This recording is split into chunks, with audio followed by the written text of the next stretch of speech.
So, Megan, I have a question for you. Yeah. What made you decide that you wanted to work in that department, in the health department? Yeah. So I actually went to school for public health.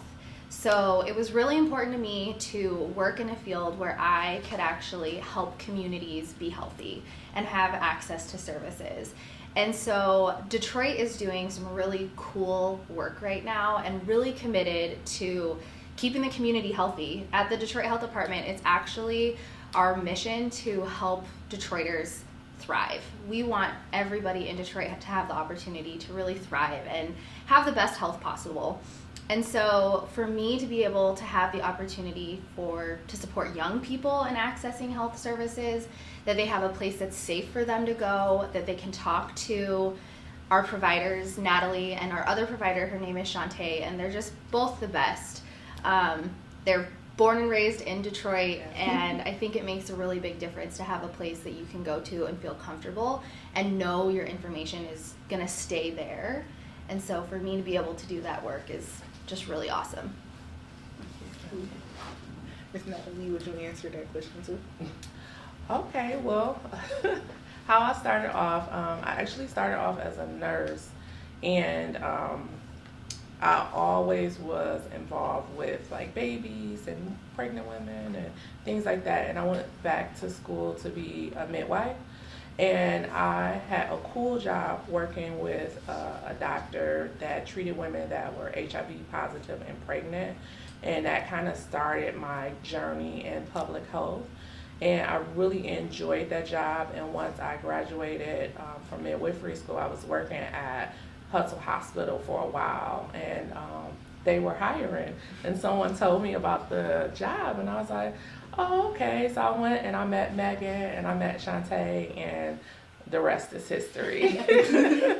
We really like to say we're kind of like a little family at the Detroit Health Department. Our team is pretty small. There's only 6 of us, and we just really love the work that we do. We really love being able to develop relationships with our clients and really give them a place to have honest conversations. I think a lot of the times our clients tell us that this is one of the first places that they have felt listened to, and that their concerns are really addressed, and that's really important to us in the work that we do. So, a follow-up question. Yeah.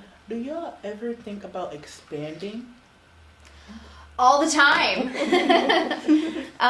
Yes, we actually have introduced another site in the city. It is our satellite center at the Samaritan Center, kind of more over on the east side. And we do provide some limited services over there on Thursdays.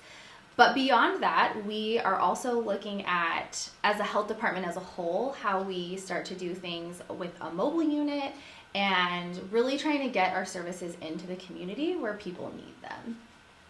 Okay, so the Samaritan Center, I believe that's 5555. Connors. Connors.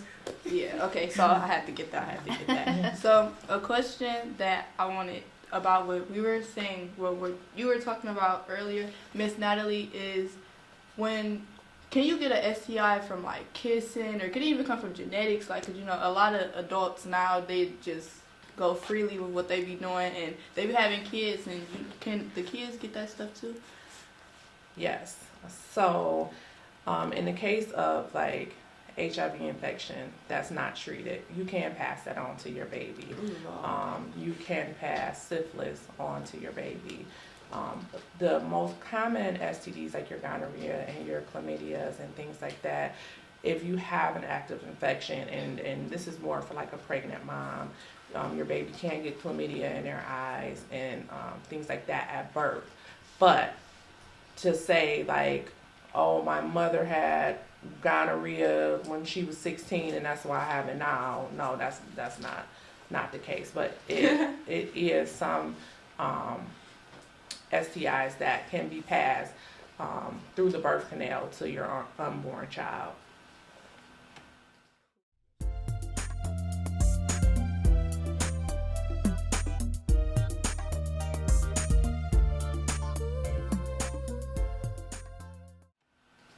Okay, so can't nobody say it was their mama's fault.